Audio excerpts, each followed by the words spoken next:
So, okay, guys, this bye. area out here that has been affected, power companies. Look at that roof, Mommy. I know. And a couple of the things we've seen, gravity boxes blown over, and we just Slow down so you get closer to it. gravity boxes blown over.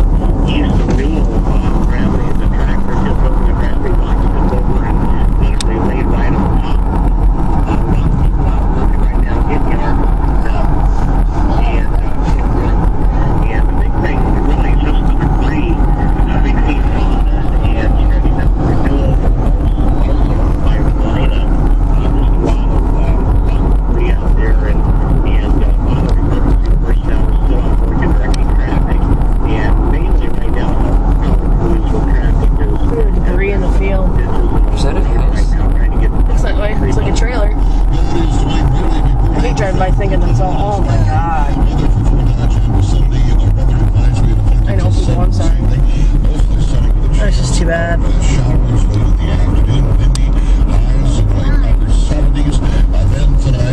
This is Ben's parents' That house.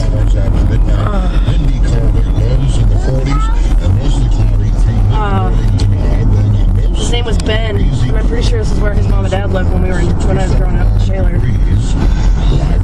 That's horrible. Even Look at the yellow car. That's too bad. Look at all the debris. Holy cow. Back up there.